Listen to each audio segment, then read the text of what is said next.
ज्यांनी सगळं त्रैलोक्य माजवून टाकलं, सगळं त्रैलोक्य गाजवलं, त्राहिमाम करून सोडलं, अशा असणाऱ्या राक्षांना सामना त्यांनी मच्छरासारखं मारून टाकलं, चुटकीसरशी मारून टाकलं.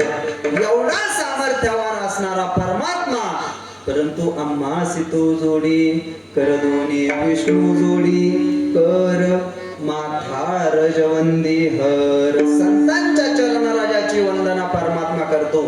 नामयाचे पाठी चाले केशराज लागावया रज चरणीचे, चरणीचे रज लागावया केशराज नामयाच्या पाठी चाले. नामदेवरायाच्या माग माग परमात्मा चालत का, तर या नाम्याच्या पायाची धूळ माझ्या अंगावर येईल आणि त्याने मला पवित्रता प्राप्त होईल. त्यांच्या चरणराजाची वंदना मला करायला मिळेल. कोण परमात्मा, ज्याने सगळं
नाचती कीर्तनी त्यांचे माथा जे कीर्तनी नाचती त्यांचे चरणीचे रज सुळपानी माथावंदी. जे कीर्तनी नाचती म्हणजे संत महात्मे. कीर्तनात कोण नाचत असतात?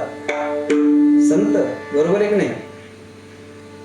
जाऊ द्या, बोलायचं होतं पण नाही बोलत. कीर्तनात कोण नाचतात? प्रेमे छंदे नाचे डोले हरपले देहबान. देहबान हरपल्यानंतर नाचणं आणि डोल नसतं बरं का, गावात तुम्ही थोडं. परंतु चरणीचे विठ्ठल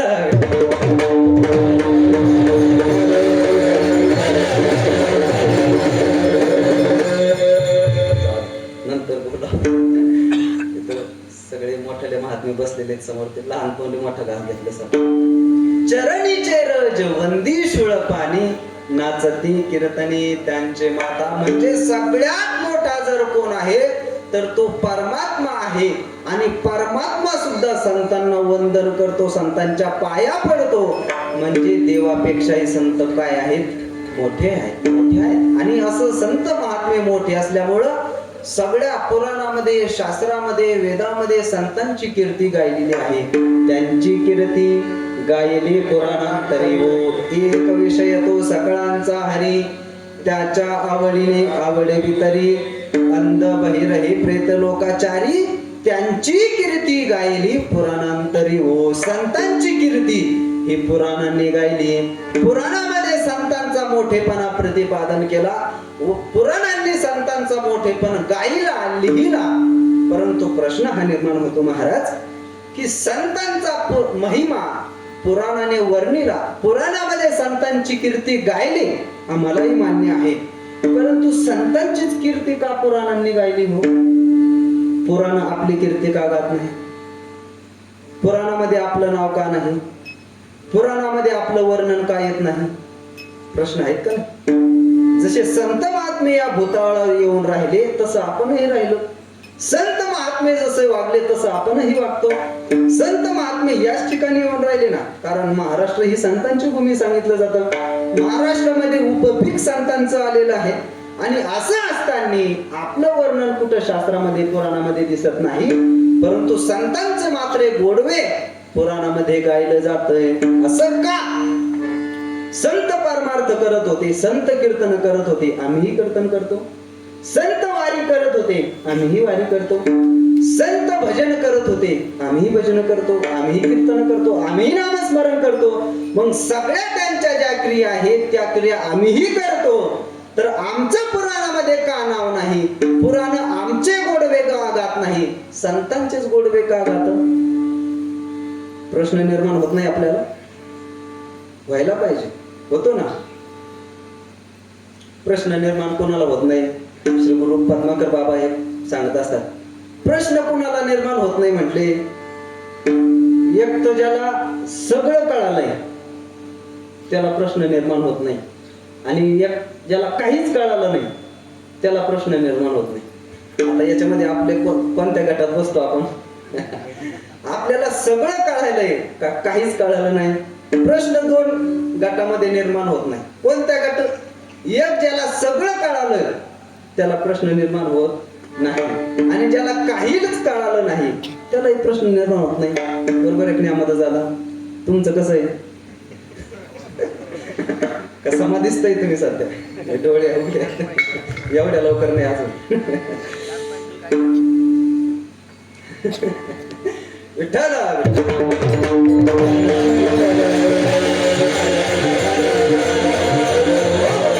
संत महात्म्याचं वर्णन पुराणामध्ये येतं, आपलं वर्णन पुराणामध्ये येत नाही.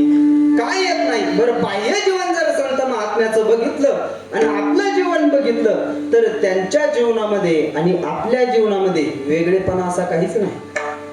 म्हणजे हे मी खिशातलं सांगतोय असं नाही. संत महात्म्यांचं जीवन आणि आपलं जीवन अगदी तंतोतंत. ते जसं जीवन जगले तसंच आपण जीवन जगतो, किंवा आपण जसं जीवन जगतोय तसंच तेही जीवन जगत होते. म्हणजे पदराचं सांगत नाही, ज्ञानोबा याचं सुंदर वर्णन केलेलं आहे. ज्ञानोबा म्हणतात, रवी अनेकांची परी तोही एक शरीरी, अशेष आहे व्यापारी वर्ततो दिसे, तोही नेत्री पाहे श्रवणी ऐकतो आहे, परी तेथींचा सर्व कानो हे नवल देखे, स्पर्शाशी शरी जाणे परिमळ सेवी घ्राणे, अवसरोचित बोलणे तया ही आधी, आहाराते स्वीकारी त्याजावे ते परिहारी, निद्रेची अवसरी निदैजे सुखे, आपुलेने इच्छा वशे तोही गा चालतो दिसे, पै सकळ कर्मे आहसे राहते किर, हे सांगो काही एके देखे श्वासोच्छ्वासाधिक, आणि निमिषोन्निमिष आधी करून पार्थातयाचे ठाई, हे आगवेची आती पाही. हे आगवेची आती म्हणजे आपल्या ठिकाणी जसं आहे तसंच त्यांच्या ठिकाणी आहे. कसं? वैश्यई श्रोमन स्पुरुषांची ग्रहण नशनन गच्छन स्वपई श्वसन प्रलपन विसृजन गृह्णन निर्मिशन निमिषण नपी, हे सगळंच त्यांच्या ठिकाणी. म्हणजे आपण जसं चालतो तसं तेही चालत होते. आहार ते स्वीकारी, आपण जसं जेवण करतो तसं संत महात्मे हे जेवण करतात. आपण जसं झोपतो तसं संत महात्मे ही झोपतात. आपण जसा फुलाचा वास घेतो तसं तेही वास घेत होते. आपण जसे डोळ्याची उघड झाप करतो तसे संत महात्मे करतात. म्हणजे बाह्य दृष्टीने जर बघितलं तर त्यांच्या जीवनक्रमानामध्ये आणि आपल्या जीवनक्रमानामध्ये फरक असा काहीच नाही. आपण जसं जीवन जगतो तसंच तेही जीवन जगत होते. मग प्रश्न हा निर्माण होतो महाराज, त्यांचं जीवन जगणं आणि आमचं जीवन जगणं हे जर सारखंच आहे तर संतांची कीर्ती पुराणाने गायली आणि आमचं साधं लोकमत मध्ये सुद्धा नाव नाही. असं का? असं का होतं? संतांचीच कीर्ती, संतांचाच गोडवा पुराणाने का गायला? आमच्या जीवनापेक्षा त्यांच्या जीवनामध्ये असं काय आगळं वेगळं पण होतं? तेच आगळं वेगळं पण तुकोबाराया अभंगाच्या पहिल्या शब्दात सांगतो.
पहिल्या चरणाच्या पूर्वार्धामध्ये 3 अवच्छेदक वापरले. धन, वित्त आणि पुढे अवघियाने ते आगळे. आगळे म्हणजे धनाने ते आपल्यापेक्षा आगळे आहेत, कुळाने आगळे आहेत आणि वित्ताने आगळे आहे. आगळे म्हणजे आडनावाचे आगळे नाही बरं का. आगळे म्हणजे श्रेष्ठ.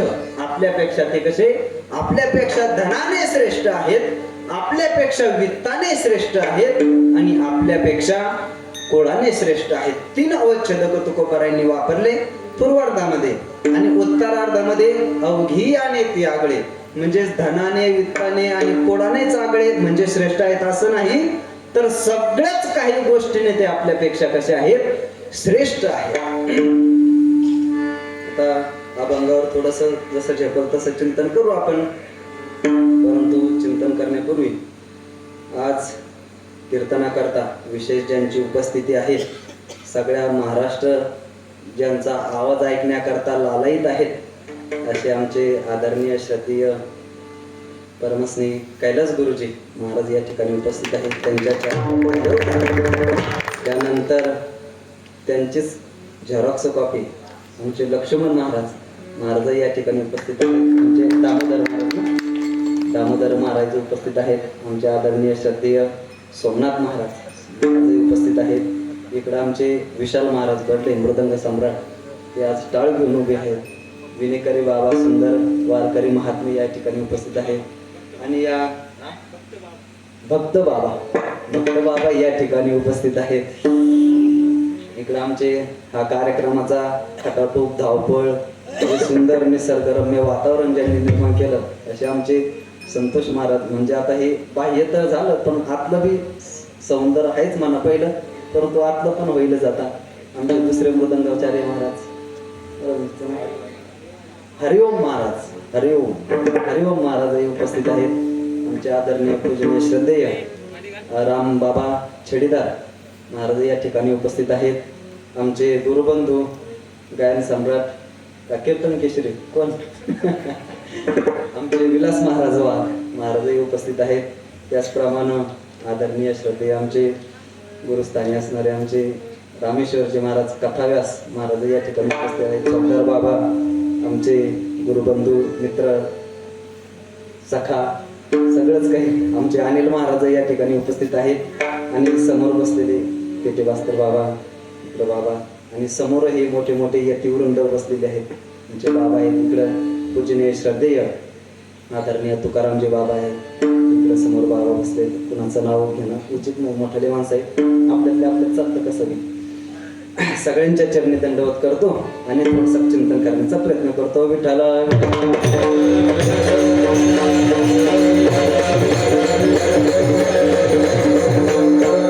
अजून एक विशेष श्रोते म्हणजे आमचे अंबादास महाराज पवार. ते आहेत सिस्टमवाले, पण सिस्टमवाले म्हणून वाटत नाही. ते सिस्टमला असतात पण सकाळी काकडा कीर्तन चिंतन सगळं त्यांचं चालू असतं. तिथं बसून ते कधी झोपतात, झोपलेले बी दिसतात अधून मधून, पण कीर्तन सुटल्यावर विचारलं तर सगळं सांगतात. ते झोपेत कस काय ऐकतात मला काही कळत नाही. पाहिलं तर डोळे लावलेले दिसतात, डोकल्या घेताना दिसतात, पण कीर्तन झाल्यावर सगळं सांगतात, असं असं सांगितलं, असं असं झालं. चला विठ्ठल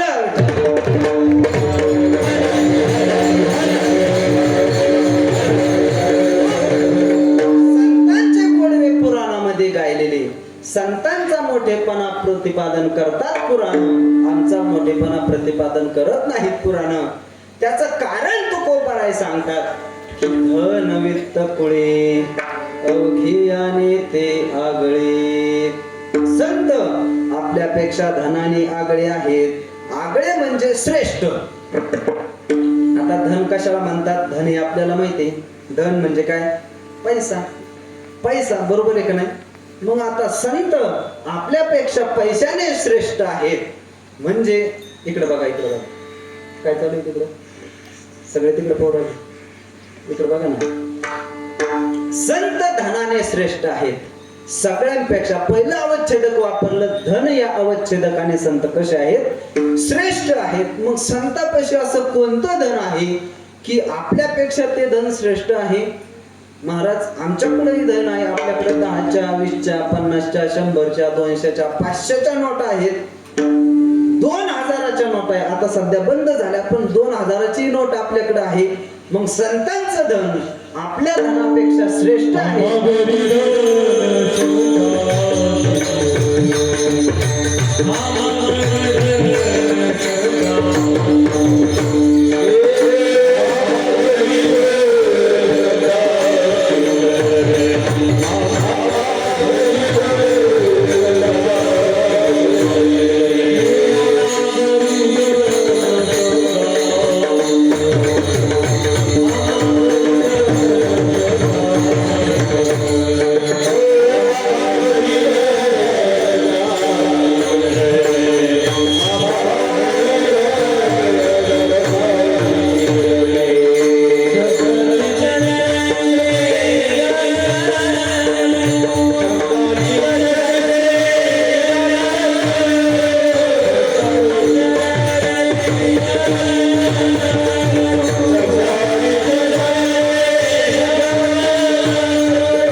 आमचं धन हे आहे. 500च्या नोटा 2000 पर्यंतच्या नोटा आमच्याकडे आहे. मग संताकडे काय 5000ची नोट आहे का महाराज? त्यांच्याकडे काय 10-10 हजाराच्या नोट आहे का? आपल्यापेक्षा श्रेष्ठ म्हणजे कसं? आपल्याकडे फार तर 500ची नंतर 2000ची नोट. मग संताकडे 5000ची नोट आहे का? नाही. संतांचं ते धन नाही. संतांचं धन कोणतं आहे?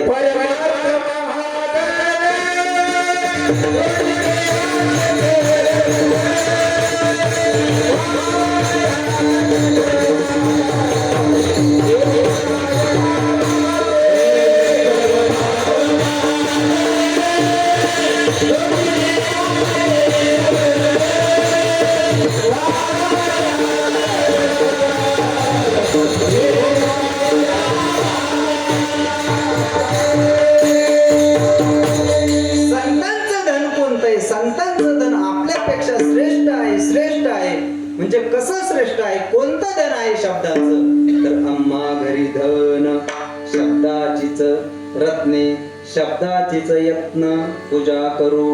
आमच्या घरी कोणतं धन आहे? शब्दाचं धन आहे. आणि हे शब्द सामान्य धन नाही. कसं धन आहे? परमार्थ महाधन, जोडी देवाचे चरण, व्हावया जतन हे उपाय लाभाचे. संतांकडचं धन हे महाधन आहे.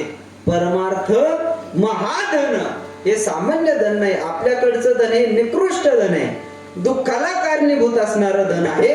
परंतु संतांचं धन हे महाधन आहे. कोणतं? तर परमार्थ करणं हेच संतांचं धन आहे. परमार्थ महाधन. महाधन का? तर जोडी देवाचे चरण. आपल्याकडं किती जरी धन असलं तर देवाचे चरण त्याने जोडल्या जात नाही. किती धन कमवा तुम्ही, वास्तविक देव तर जोडला जातच नाही, परंतु देव लांब गेल्याशिवाय राहत नाही. कारण माणसाजवळ पैसा आला की तो पैसा माणसाला गपचित बसू देत नाही, तर असं उलटच आणत पळतं. जसा कॉलर अशा वरच्या 2-3 गुंड्या उघड्याच वर असं टाईट करूनच चालणार माणूस. म्हणजे ते निकृष्ट धन आहे, देव त्याने प्राप्त होत नाही. परंतु संतांचं धन हे परमार्थ हे धन आहे. स्वतः पांडुरंग परमात्मा हेच संतांचं धन आहे. धन घरी पांडुरंग,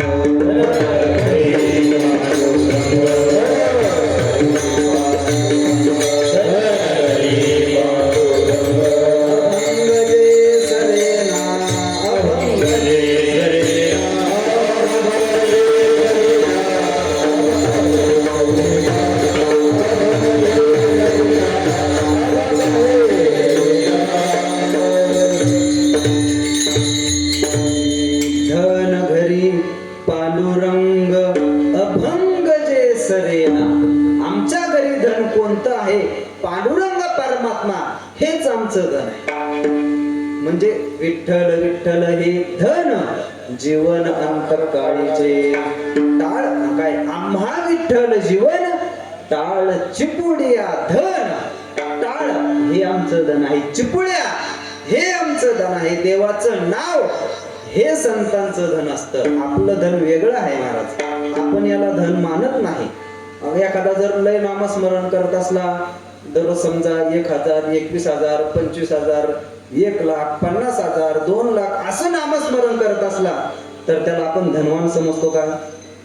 नाही. श्री गुरु बाबा सांगत असतात, एखादा जर लय नामस्मरण करणारा असला, काकडा भजन करणारा, देव करणारा, तो लोक म्हणतात द्या हो, 4 वाजेपासून बोंबलतय, 4 वाजेपासून काकडा म्हणतय, बिचाऱ्याला चहा नेऊन द्या हो. काय म्हणतात म्हणे? बिचारा.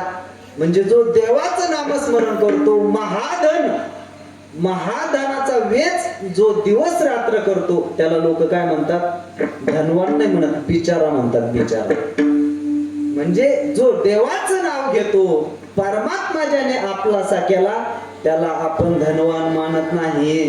ज्याने नाशवान धन कमवलं, मातीत जायचं धन ज्याने कमवलं, त्याला आपण काय म्हणतो?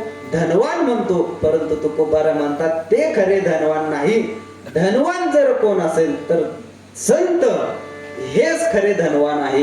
काच खरं धन आहे? परमात्मा हे धन श्रेष्ठ का आहे? त्याचं कारण तुकोबारांनी एका नाटाच्या अभंगात सांगितलं. तुकोबाराय म्हणतात हे धन काय एकदा प्राप्त झालं, हे धन प्राप्त झालं की नसरे जोडिले,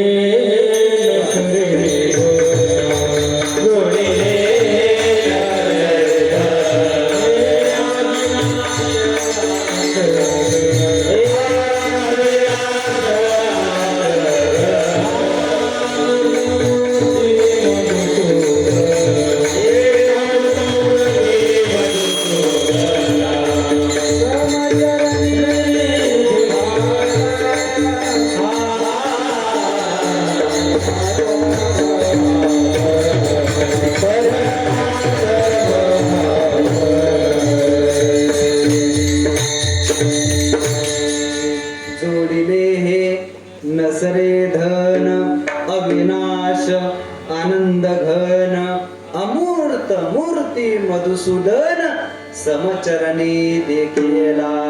नाटाचा अभंगातलं प्रमाणे बरं का, फार सुंदर प्रमाणे. आता गुरुजी एवढे महाराष्ट्रभर फिरतात, परंतु मग लय महाराष्ट्रभर फिरणारे, लय मोठ्या स्टेजवर फिरणारे, त्यांच्या फक्त एक चरणाचे पाठ असतात, नाटातले प्रमाण पाठ नसतात. परंतु दंडवत आहे गुरुजी, पाठांतर आहे. म्हणजे आम्ही त्यांचे परीक्षक आहे असं नाही, तेच आमचे परीक्षक आहेत. परंतु कारण नाटाचं आता हे संत वाङ्मय आहे आणि नेहमी प्रचलित असणार हे पाठांतर असलं पाहिजे. परंतु आजकाल हे पाठांतर नसतं, आपलं जी जी जी जी जी जी केलं झालं भाग. चला, तुकोबारायांनी या चरणामध्ये 3 विशेष सांगितले की हे परमार्थ हे जे धन आहे, पांडुरंग परमात्मा हे धन एकदा जर प्राप्त झालं, हे धन जोडिले नसरे. जोडिले हे नसरे धन, हे धन जोडिले म्हणजे परमात्म रूपी हे धन एकदा प्राप्त झालं की नसरे. म्हणजे ते संपत नाही. जोडिले हे नसरे धन अविनाशी, ते धन अविनाशी आहे म्हणजे कधीही नष्ट होत नाही. जोडिले हे नसरे धन अविनाश आनंद घन, आणि ते धन कधीही दुःख देणार नाही. ते धन सतत आनंद देणार आहे. अमूर्त मूर्ती कोणतं धन आहे ते? अमूर्त मूर्ती मधुसूदन समचरणी देखिला, म्हणजे पांडुरंग परमात्मा हेच संतांचं धन आहे. विठ्ठल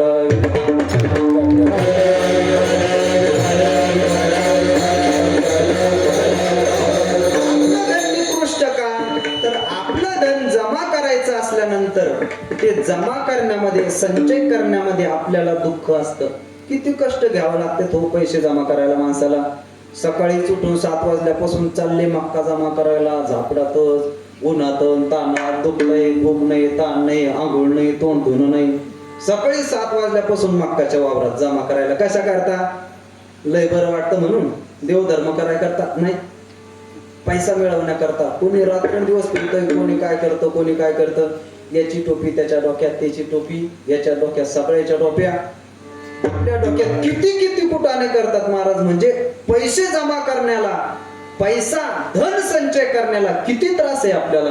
अर्थानामार्जने क्लेश पंचदाशकार म्हणतात. अर्थानामार्जने क्लेश तथैव परिपालने नाशे दुःखम वे दुःखम धिगार्थान क्लेशकारिणा. अर्थानम अर्जने क्लेश म्हणजे पैसे जमा करण्याला दुःख आहे. अर्थानामार्जने क्लेश तथैव परिपालने, पर ते जमा केलं धन, पैसे आले आपल्या जवळ, धन आलं तर ते सांभाळून ठेवण्याला परत किती दुःख. परत सहज पैसे आले, जमा करून ठेवले, कुठंतरी पेटीमध्ये कपाटामध्ये ठेवून दिले म्हणजे राहतं का?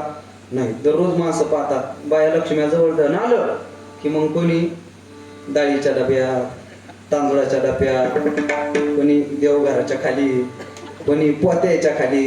किती किती कष्ट राहतात. कुठं बँकेत टाकायचं, कुठं पेटीत पेटी, पेटीत पेटी, आतल्या याच्यामध्ये किती किती कष्ट राहते माणसाला. जमा करून ठेवायला, संचय करायला ही कष्ट, ते सांभाळून ठेवायला ही कष्ट, आणि ते खर्च होऊ लागलं तर ही जीवाला कष्ट, आणि संपून गेलं तर मग कष्टच कष्ट. आता म्हणतो जगायचंच कशाला, पैसाच नाही राहिला तर असली हलकट जिंदगी जगायचीच कशाला माणसं म्हणतात.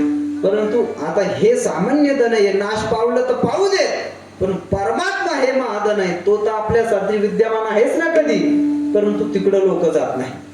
मला सांगायचं एवढंच, आपलं धन जमा करण्यामध्ये आपल्याला कष्ट आहे, संपूनही जात, संपल्यानंतरही कष्ट आहे. परंतु संतांचं धन हे असं आहे, ते धन काय एकदा प्राप्त झालं की ते पुन्हा कधीच संपत नाही. कितीही खर्च करा, कितीही खर्च करा, ते धन संपत नाही. तुम्ही म्हणसाल महाराज संतांचं धन जर संपत नाही, नष्ट होत नाही, तर ते खर्चच करत नसतील.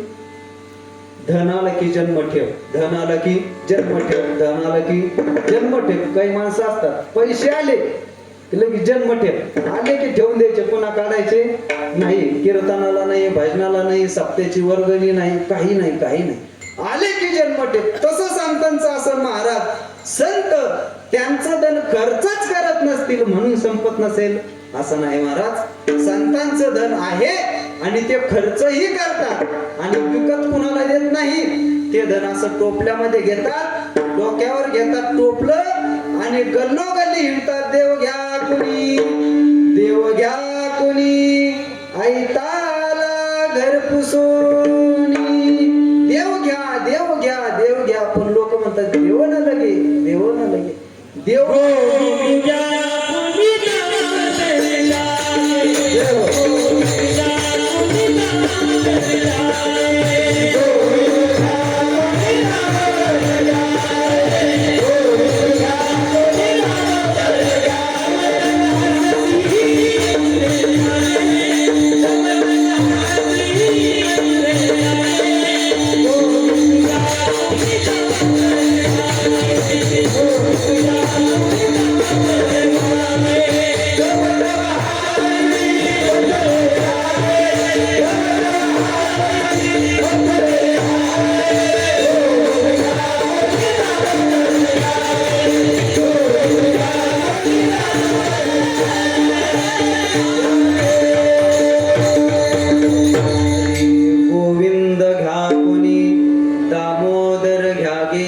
तव तव हसती मथुरे जागे टोपल्यात येतात गोविंद घ्या दामोदर घ्या देव घ्या देव घ्या देव घ्या.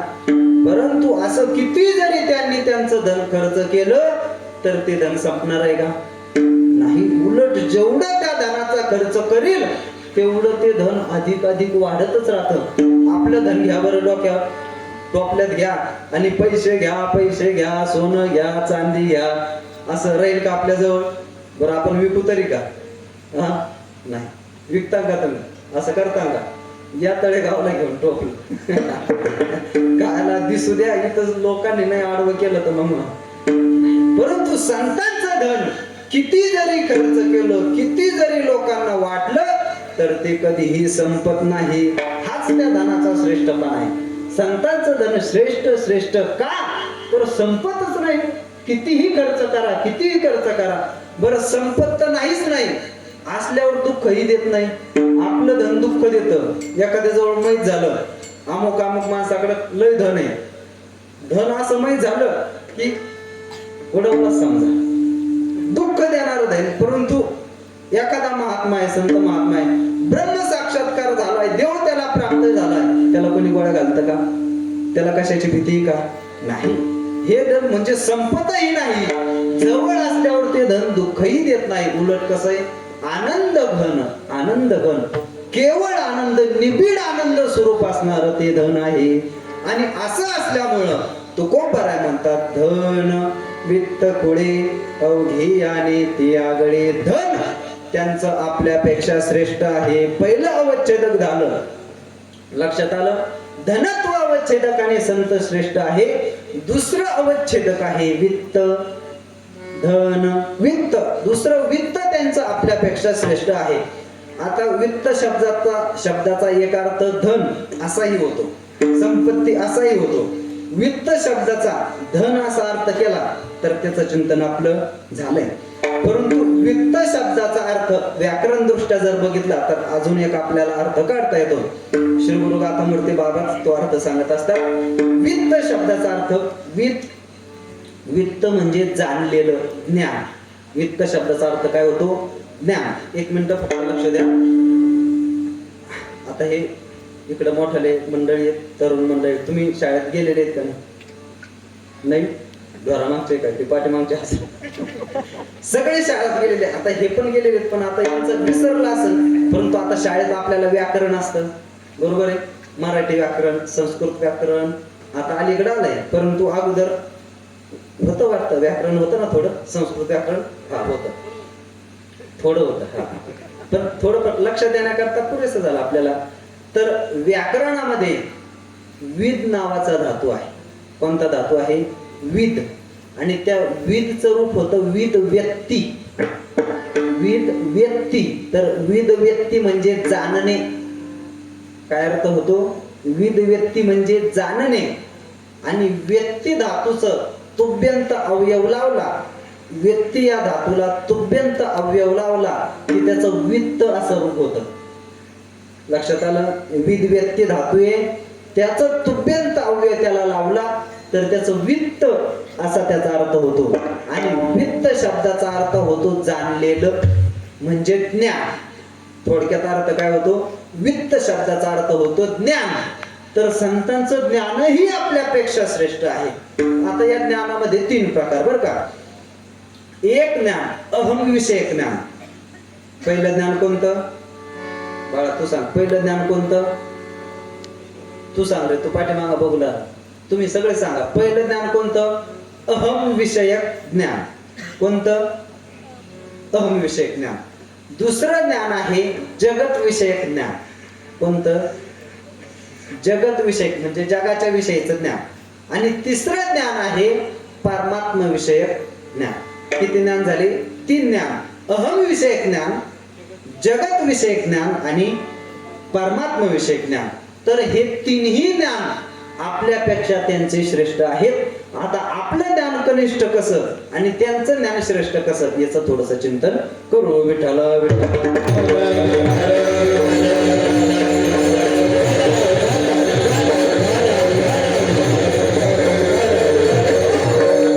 अहम विषयक ज्ञान. पहिलं ज्ञान कोणतं? अहम विषयक ज्ञान. आपलं अहमविषयक ज्ञान कसं राहतं? अहमविषयक म्हणजे माझ्याविषयीचं, आपलेपणाविषयीचं ज्ञान. तर आपलं अहमविषयक ज्ञान कसं आहे? मी देह आहे, हे आपलं काय आहे? अहमविषयक ज्ञान आहे. दादा तुम्हाला विचारतो, दादा पवार दादा, तुमचं वय किती आहे? 45. बरोबर आहे. तुमचं वय किती आहे? 45. बरोबर आहे ना तुमचं ना? आता हे वय जे तुम्ही सांगितलं, हे तुमचं सांगितलं का शरीराचं सांगितलं? कुणाचं? शरीराचं सांगितलं. मी कुणाचं विचारलं? तुमचं विचारलं. मग तुमचं सांगितलं, शरीराचं कशाचं सांगितलं? याचा अर्थच असा आहे, त्यांचंच नाही आपलं सगळ्यांचंच असं आहे. आपलं अहमविषयक जे ज्ञान आहे, मी देह आहे, हे आपलं अहमविषयक ज्ञान आहे. देहालाच आपण आपलं स्वरूप समजतो. त्याच्यामुळं देहाचा रंग माझा रंग, देहाची जात माझी जात, देहाचं गाव माझं गाव, देहाचा देश माझा देश असं मानलं जातं. देहाचा रंग माझा रंग, देहाचं दुःख माझं दुःख असं आपल्याला ज्ञान होतं. त्याचं कारण आहे की अहमविषयक जे आपलं ज्ञान आहे ते मी देह आहे, हे आपलं अहमविषयक ज्ञान आहे. बरोबर ना विलास महाराज? चुकलं सांगा बरं का, नाही हसू राहिले म्हणून. अहमविषयक ज्ञान आपलं कसं आहे? मी देह आहे, हे आपलं अहमविषयक ज्ञान आहे. दुसरं ज्ञान आहे जगत विषयक ज्ञान. जगत विषयक ज्ञान. आता हे काय मला सांगा तुम्ही? हे माईक आहे, हे माईक आहे, हे स्टँड आहे. असं सगळं धरलं तर मग माईक आहे, पण हे धरलं तर माईक आहे आणि हे स्टँड आहे. हे खालची चटई आहे, वरचा मंडप आहे, हे कडचं सिस्टम आहे, बॉक्स आहे, हे त्याच्या बल्ल्या आहे, हे त्याची डिझाईन आहे, हे चौकदार दादाची काठी आहे, हे खाली बसलेली गादी आहे, हे गवत आहे समोरचं, या इटा आहे, दगड आहे. हे आपलं जगत विषयक ज्ञान आहे. म्हणजे चटई आहे, माईक आहे, मंडप आहे, हे आपलं कसं आहे? जगत विषयक ज्ञान. बरोबर आहे, नाही काही चुकीचं काही, माईकच आहे ना. मग आपलं ज्ञान कनिष्ठ कसं आहे बरं का, ते सांगण्याकरता हे सांगू राहिलं बरं का, ध्यानात ठेवा. आता विसरून जासन नाही तर मागचं. हे चटई आहे, सतरंजी आहे, पॉम्पलेट आहे, माईक आहे, हे आपलं जगत विषयक ज्ञान आहे. तिसरं ज्ञान कोणतं? पाठीमागचे पोरं तुम्हाला सांगितलं होतं. हा वा, परमात्मा विषयक ज्ञान. तिसरं ज्ञान आहे परमात्मा विषयक ज्ञान, म्हणजे देवाविषयीचं ज्ञान. देवाविषयीचं ज्ञान आपलं कसं आहे? पांडुरंग आपला देव आहे, आणि पांडुरंग कुठे आहे? पंढरपूरला. पांडुरंग कुठे आहे? पांडुरंग आपला देव आहे, पांडुरंग पंढरपूरला विटेवरती उभा आहे. हे झालं आपलं ज्ञान. अविषयक ज्ञान मी देह आहे, जगत विषयक ज्ञान चटई घोंगडी बाटली, परमात्मा विषयक ज्ञान पांडुरंग विटेवरती उभा. आता हे आपलं ज्ञान झालं. या ज्ञानापेक्षा संतांचं ज्ञान श्रेष्ठ कसं ते फक्त आपल्याला सांगायचं. विठ्ठल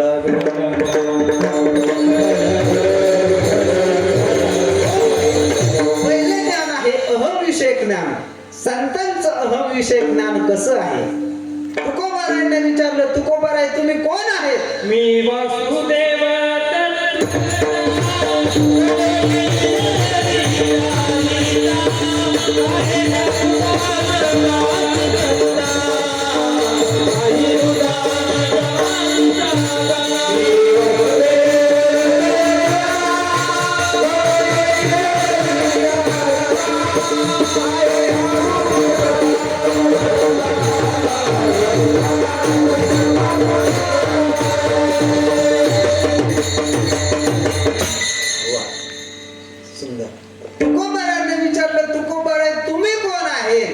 तुकोबारायांचं अहमविषयक ज्ञान बघा. तुकोबारा म्हणतात मी वासुदेव तत्वता कळू येईल विचारिता आहे ठाऊक असा भाग्य संता नाही अनेक तुझ्या मागुत का. मी कोण आहे? मी वासुदेव आहे. परमार्थ दृष्ट्या तत्वता खऱ्या अर्थाने जर बघितलं तर मी कोण आहे?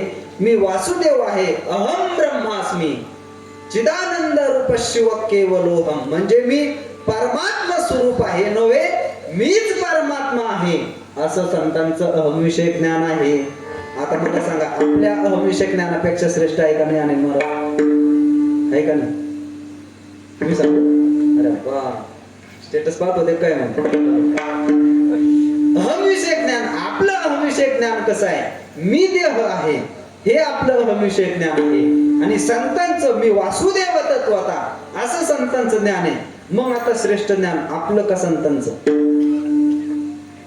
संतांचं ना, बरोबर आहे. मनातल्या मनात बोल राहिले ते मला ऐकू येतं, मोठ्याने बोला.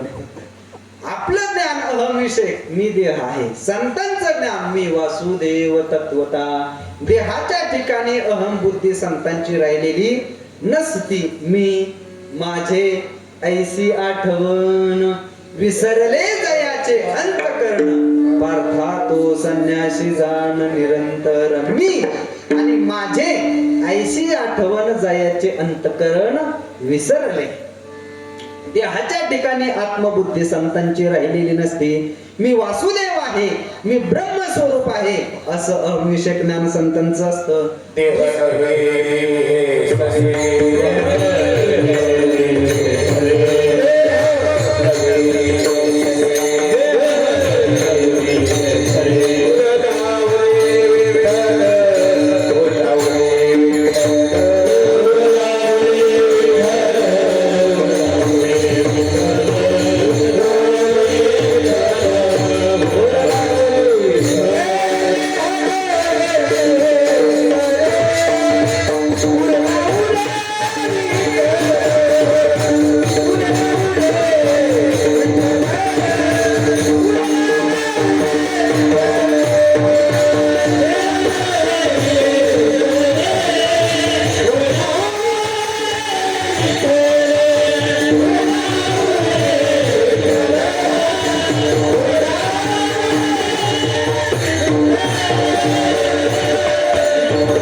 देह नव्हे मी हे सरे आणि मग उरला उरे विठ्ठल. मी देह नाही हे सरे म्हणजे हे संपलं की मग कोणतं ज्ञान राहतं, उरला उरे विठ्ठल. मी देह आहे हे आपली दृढ बुद्धी झालेली आहे, त्याच्यामुळं परमात्माची प्राप्ती आपल्याला होत नाही. एकदा का मी देह नाही असं आपला निश्चय झाला. आता याच्यात एवढंच आहे असं नाही बरं का. या चरणाचा थोडासा बारकाईने जर आपण विचार केला तर देह नव्हे मी देह नव्हे, अगोदर काय मी देह, नंतर मी देह नव्हे आणि मी देह नव्हे हे पण सरे. म्हणजे मी देह नाही इथपर्यंतच थांबायचं असं नाही. पहिलं तर मी देह आहे, नंतर मी देह नाही आणि मी देह नव्हे हे पण सरे. देह नव्हे मी हे सरे म्हणजे मी देह नाही हे पण सरे. म्हणजे मी देह आहे हे तर नाहीच राहिलं पाहिजे, मी देह नाही हे पण नाही राहिलं पाहिजे. म्हणजे ज्ञानही नष्ट झालं पाहिजे. आता जाळीते तेथ जळे म्हणजे पटण्याकरता छोटस दृष्टांत सांगतो तुम्हाला बरं का. रस्त्याने चालला, अंधाराने चालला, पायात चप्पल नव्हती, काहीतरी गडबडीत चालला होता. आता एवढ्या गडबडीत बिन चपलीचा चालला म्हणल्यावर कीर्तनाची तर काही एवढे व्याकुळता नसेल, कुठंतरी चालला असेल पिक्चर पाहायला म्हणावं, नाही तर कुठं चालला. चालता चालता रस्त्याने काय घुसला, काटा घुसला. बरोबर आहे, बाबळेचा काटा पायामध्ये घुसला. आता तो काटा आपण कशाने काढणार आहे, काट्याने. बरोबर आहे, काट्यानेच काटा काढायचा असतो. तो काटा आपण कशाने काढतो, काट्याने काढतो.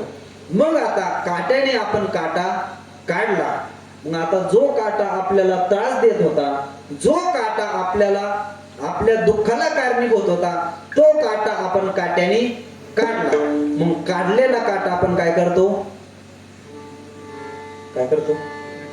फेकून देतो ना. म्हणा ना, मला वाटलं दुसरं काही करते काय. काढलेला काटा आपण काय करतो, फेकून देतो. मग आता पायात त्रास देणारा काटा तर आपण काढून टाकला, बरोबर आहे. पण ज्या काट्याने काटा काढला तो काटा चांगला आहे का नाही, चांगला आहे का नाही. कारण त्याने दुःख आपलं दूर केलं ना. त्या काट्याने आपला पायातला काटा काढून टाकला. मग आता काढलेला काटा आपण फेकून दिला, पण ज्या काट्याने काटा काढला तो आपण काटा खिशात ठेवतो का, नाही. तो बी काटा काय करतो, फेकून देतो. तसं देह नव्हे मी हेही सरे. अगोदर मी तर देह नाहीच, पण मी देह नाही ही जाणीव सुद्धा राहिली नाही पाहिजे.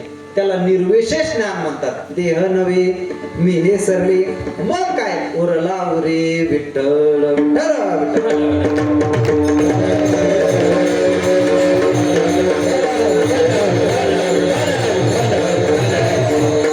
संतांचं अहमविषयक ज्ञान कसं असतं तर मी ब्रह्मस्वरूप आहे, कारण देह नाही अशी त्यांची बुद्धी होते. मग उरला उरे विठ्ठल. पहिलं ज्ञान झालं अहमविषयक ज्ञान, मी ब्रह्म आहे.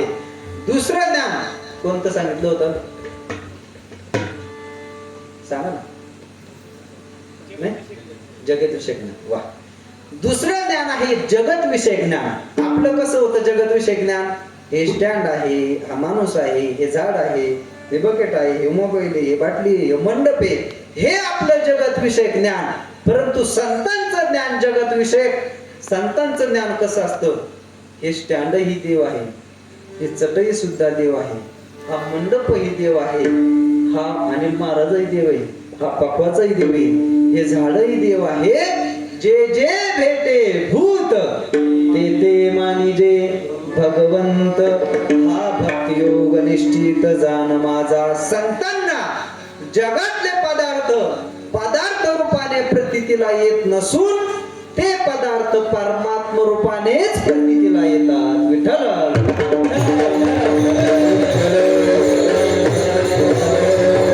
गाऊ नाचू विठू तुझा करू अनुवाद, आणि जिकडे बाहेर तिकडे सर्व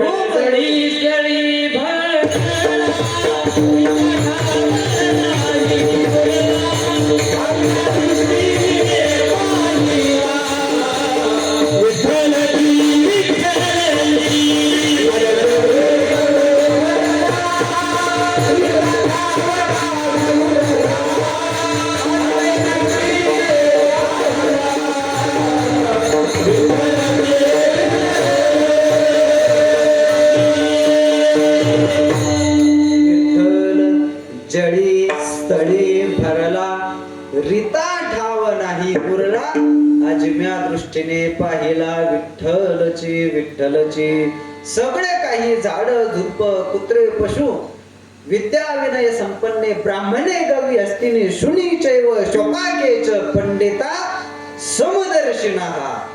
पंडिताला म्हणजे संतांना सगळं जगत हे परमात्म रूपाने प्रतीतीला येतं. जागता जगदेव, जागता जग देव, म्हणजे जग हे जग नसून हे जग काय आहे? जग देवच आहे. जननो हे हा जनार्दन, अवघा जनार्दन. जगत जगत रूपाने प्रतीतीला येत नसून जगत हे परमात्म रूपाने प्रतीतीला येत. विठ्ठल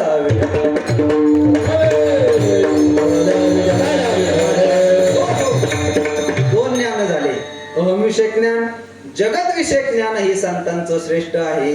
तिसरं ज्ञान काय ताप लावला म्हणे बुवानी आता.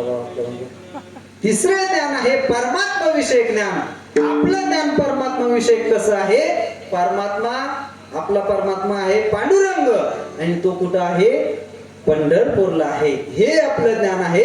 परंतु संतांचं परमात्मा विषयक ज्ञान, पांडुरंग परमात्मा आपला देव केवळ पंढरपूरलाच आहे असं त्यांचं ज्ञान नाही. विठ्ठल विस्तारला जनी सप्तही पाताळे भरुणी, विठ्ठल व्यापक त्रिभुवनी, विठ्ठल मुनी मानसे गोविंदा.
विठ्ठल नावा प्रमाण जन विजन झाली आम्हा.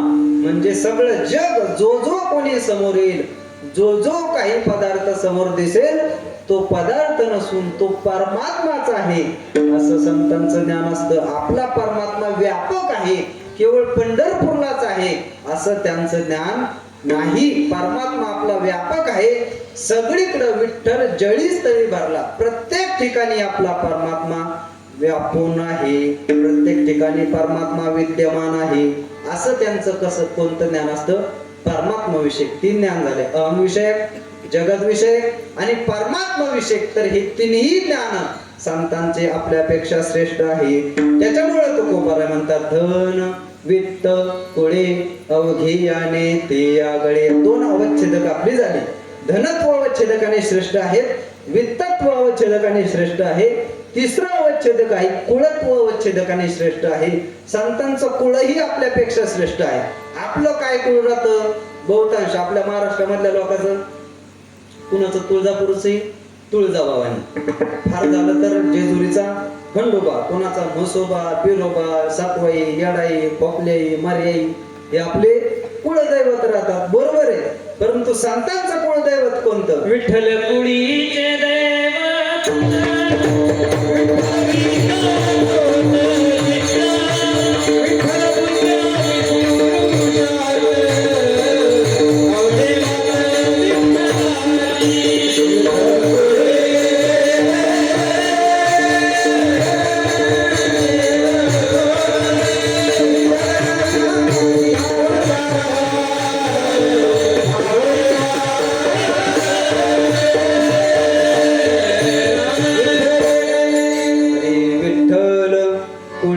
दैवत विठ्ठल वित्त भूत चित्त विठ्ठल पुण्य आणि पुरुषार्थ आवडे मात विठ्ठलाची. विठ्ठल कुळीचे दैवत संतांचं कुळ, वैष्णवांचं कुळ हे संतांचं कुळ आणि कुळाचं दैवत विठ्ठल कुळीचे दैवत. कुळीचे हे कुळदेवी तुका म्हणे जाते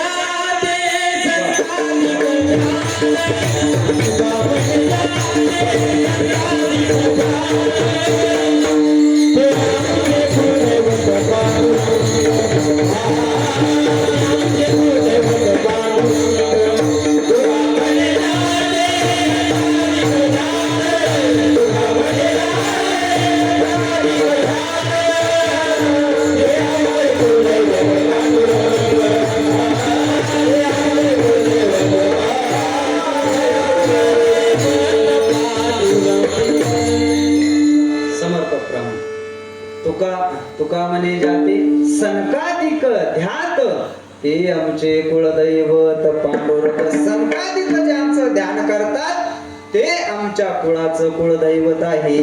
म्हणजे धन वित्त आणि कुळ त्यांचं आपल्यापेक्षा श्रेष्ठ आहे. हा झाला पूर्वार्ध. उत्तरार्ध अवघेयाने ते आगळे. त्यांचं एवढंच आपल्यापेक्षा श्रेष्ठ आहे असं नाही, तर त्यांचं सगळंच काही आपल्यापेक्षा श्रेष्ठ आहे. तुकोबाराय म्हणतात अवघेयाने ते आगळे, म्हणजे त्यांचं कुटुंब ही आपल्यापेक्षा श्रेष्ठ आहे. आपलं कुटुंब कसं राहतं?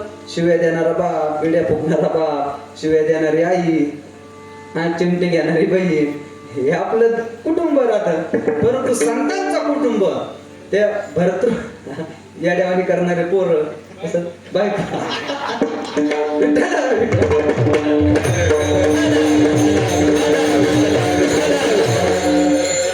आज एकटे चालेच वाटतं, दोघं खरंच धैर्यवान माणूस. संतांचं कुटुंब असं नाही, संतांचं कुटुंब फार वेगळं. त्या भर्तृहरीने वैराग्य शतकम नावाचा एक ग्रंथ लिहिला, त्याच्यामध्ये वर्णन संतांचं कुटुंब कसं आहे. धैर्यस्य पिता क्षमाच जननी शांतिश्चरम गेहिनी सत्यम मित्रमिदम दयाच भगिनी भ्राता मनः संयम शय्या भूमितलम दिशोपि वसनम ज्ञानामृत भोजनम यस्य यत्र कुटुंबिनो सखे कस्मात् भयवियोगिनः. धैर्यस्य पिता, संतांचा पिता कोण असतो? धैर्य हाच त्यांचा पिता आहे. धैर्यस्य पिता क्षमाच जननी, क्षमा ही त्यांची आई आहे. भ्राता मनः संयमा, धैर्यस्य पिता क्षमाच जननी शांतिश्चिरम गेहिनी, त्यांची बायको शांती म्हणजे चिरकाल टिकणारी शांती ही त्यांची पत्नी आणि आपली चिरकाळ शांती टिकू न देणारी पत्नी. बरोबर आहे की नाही तुमच्या सांगण्यावरून? चिरकाळ टिकणारी हीच त्यांची पत्नी. शांतिश्चिरम गेहिनी सत्यम मित्रमिदम, संतांचा मित्र. सत्य वागणं, सत्य हाच त्यांचा मित्र. सत्यम मित्रमिदम दयाच्या भगिनी, दया करणं ही त्यांची बहीण आहे. दयाच्या भगिनी भ्राता मनस संयम, मनाचा संयम करणं हाच त्यांचा भ्राता आहे. शय्या भूमितलम, भूमीवर झोपणं, भूमी हीच त्यांची शय्या आहे. शय्या भूमितलम दिशोपी वसनम, त्यांचं वस्त्र दिशा हेच त्यांचं वस्त्र आहे. शय्या भूमितलम दिशोपी वसनम ज्ञानामृत भोजनम, ज्ञानरूपी अमृताचं पान करणं हेच त्यांचं भोजन आहे. आणि हेच यत्र कुटुंबिनो सखे, असं ज्याचं कुटुंब आहे. कस्मात भयम योगिनः, त्या योग्याला कशाची जीवनामध्ये कमी आहे. धैर्यस्य पिता, धैर्य हा संतांचा पिता आहे. म्हणजे अवघे याने ते आगळे, त्यांचं सगळंच आपल्यापेक्षा वेगळं आहे. मग महाराज त्या संतांचं आम्हाला लक्षण सांगा ना. ज्या संतांचं तुम्ही वर्णन करू लागले त्या संतांचं आम्हाला लक्षण सांगा. ते लक्षण तुकोबाराया भंगाच्या दुसऱ्या जय नारायण गाती जाते, नारायण गाते. जय नारायण गाती जाते, नारायण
ज्यांचे नारायण गाठी भरला हृदय संपुटी. ज्या महात्म्यांचं हे जे वर्णन करू लागले त्या महात्म्यांचं लक्षण तुकोबाराय सांगतात. काय लक्षण? तर भरला हृदय संपुटी. परमात्मा नारायण पांडुरंग परमात्मा काय ज्यांचे नारायण गाठी, म्हणजे नारायण हा त्यांच्या पदरी बांधलेला असतो. भरला हृदय संपुटी, छोट असणारा जे हृदय आहे, जे अंतःकरण आहे, त्या अंतःकरणामध्ये तो स्थिर होऊन राहिलेला असतो. पण कशा अंतःकरणामध्ये परमात्मा राहतो? देवाला राहण्याकरता गलिच्छ अंतःकरण चालत नाही. कारण देव ही अतिशय पवित्र वस्तू आहे. पवित्रानाम पवित्रयो मंगलानाम च मंगलम. परमात्मा कसा आहे? पवित्रानाम पवित्रन्यो. सगळ्या पवित्र वस्तूमध्ये परमात्मा पवित्र आहे. त्याच्यामुळं पवित्र वस्तू जर साठवायची असेल तर पवित्र वस्तू साठवण्याकरता ते पात्रही तेवढंच काय लागतं? पवित्र लागतं.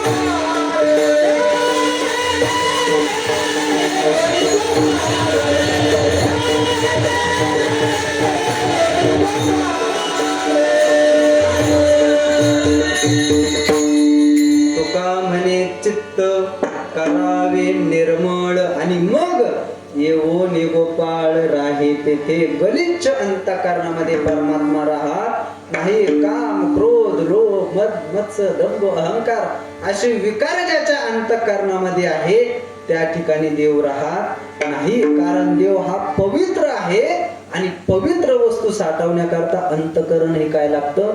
पवित्र लागत असते. समजा तूप आहे, तूप जर आपल्याला साठवायचंय तर तूप म्हणले तूप ठेवायला जागा नाही, लय मोठं तूप झालं म्हणले मग अरे जागाच नाही का, सगळे भांडे संपले का, ते शेण भरायचं टोपलंय ना, शेण भरायचं टोपला आणि ठेवा त्याच्यात तूप साठवून, चालतं काय? असं जमतंय काय? साधा व्यवहार आहे. म्हणजे तूप कसं आहे? पवित्र आहे ना, शुद्ध आहे. तर ते तूप ठेवण्याकरताही त्याला काय लागतं? तर ते काचेची भरणी, शुद्ध भांड, स्टीलचा डबा, ॲल्युमिनियमचा डबा, असं पात्र सुद्धा त्याला शुद्ध वस्तू साठवण्याकरता शुद्ध पात्र लागतं. मग हा तर परमात्मा आहे, परमपवित्र परमात्मा आहे. मग त्याला जर साठवायचं असेल, ज्या हृदयामध्ये साठवायचं असेल, ते गलिच्छ असून चालेल का? नाही. त्याच्यामुळं तुका म्हणे चित्त करावे निर्मळ. असं जर चित्त तरी जयाचे चोखटे मानसी, मी होऊन असे क्षत्र संन्यासी, जया निजेल्याती उपासे वैरंगिका. तरी जयाचे चोखटे मानसी, चोखटे मानस म्हणजे निर्मळ अंतःकरणामध्ये परमात्मा राहतो. ज्यांचे नारायण गाठी भरला हृदय संपुटे. त्यांनी अंतःकरण निर्मळ केलं आणि ते अंतःकरण निर्मळ असल्यामुळं परमात्मा त्यांच्या अंतःकरणामध्ये येऊन राहिला.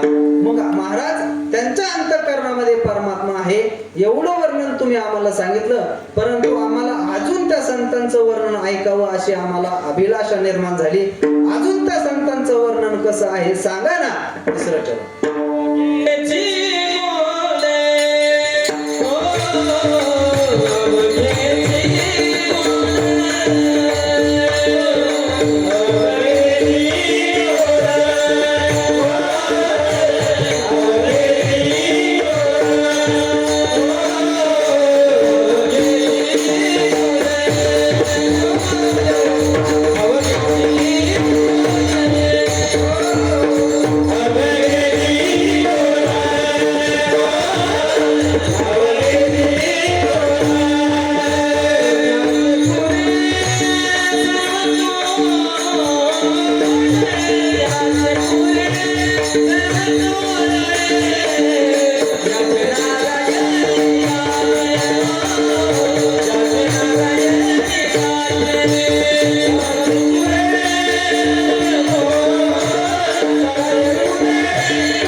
त्यांचे पुरे सर्व गोड. अवघेचे गोड, त्यांचं सगळंच गोड आहे, सगळंच गोड आहे. अवघेचे गोड, अवघेचे गोड म्हणजे त्यांचं पाहणं गोड, त्यांचं बोलणं गोड, त्यांचं चालणं गोड, त्यांचे शब्द गोड, त्यांचं वचन गोड, सगळंच सगळं अवघेचे गोड. संतांचं बोलणं किती गोड असतं. ज्ञानोबा म्हणतात तैसे साच आणि मवाळ मितुले आणि रसाळ शब्द जैसे कल्लोळ अमृताचे. जशा अमृताच्या लाटा झळकाव्या तसं संतांचं बोलणं असतं. अमृताची धार तैसे उजू अंतर. त्यांचं अंतःकरणही गोड, सगळंच काय गोड. बोलणं किती गोड असतं. मधुरा वाणी ओठी तुका म्हणे वाव पोटी. संतांचं बोलणं ते बोलत राहिले की असं वाटतं बोलतच राहावं, त्यांनी बोलतच राहावं, आपण ऐकतच राहावं, आपण ऐकतच राहावं. असं किती जरी बोलले ते 2 तास बोलो 4 तास बोलो अखंड असं वाटतं यांचं बोलणं कधी बंदच होऊ नये, बोलतच राहावं. जसं तुम्हाला वाटतं ना या बाबाने आता बंद करावं, लय डोकं खाणं लावलं, हे जसं तुम्हाला वाटतं ना माझ्या बोलण्याने, तसं संतांचं बोलणं जर ऐकलं की असं वाटतं यांनी बोलतच राहावं, बोलत राहावं. शब्द जैसे कल्लोळ अमृताचे. जो जो शब्द उठेल, जो जो शब्द मुखातून निघतो तो सरळ हृदयाचा ठाव देतो. असे संतांचे शब्द असतात. अवघेचे गोड. त्यांचे पुरे सर्व गोड, सगळं त्यांचं बोलणं गोड, त्यांचं चालणंही गोड, त्यांचं पानही गोड, त्यांचं तो जयाकडं वास पाहे तेव्हा ती सुखाची सृष्टी होय, तो म्हणेल ते तर आहे महाबोधू. कृपा कटाक्षे न्याहाळलेले आणि आपल्या पदी बैसविले. कृपा कटाक्ष, त्यांची कृपा ही अतिशय गोड, त्यांचं चालणंही गोड, त्यांचं आलिंगन तर फारच गोड. काय आलिंगन दिलं तर काय आलिंगन संताचे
टिपण बसून माझे सगळेच प्रमाण टाकू.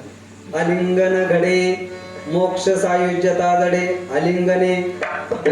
आलिंगने संताचिया दिव्य झाली माझी काया, मस्तक हे पायावरी त्यांच्या ठेविता, आलिंगने सुख वाटे प्रेम चिदानंदी घोटे, हर्षे ब्रह्मांड उतटे समूळ उठे मी पणा. संतांचं आलिंगनही गोड, संतांचं चालणं गोड, पाहणं गोड, त्यांचा सहवास गोड, संतांची सेवा ही फार गोड. महाराज संतांची जर सेवा केली तर ज्ञानोबराय म्हणतात अवघियाची दैवा जन्मभूमी हे सेवा, जे ब्रह्म करी जेव्हा स्वच्छतेही जन्मभूमी ही सेवा, अवघियाची दैवा जन्मभूमी हे सेवा म्हणजे सगळ्या दैवाला जन्म देणारी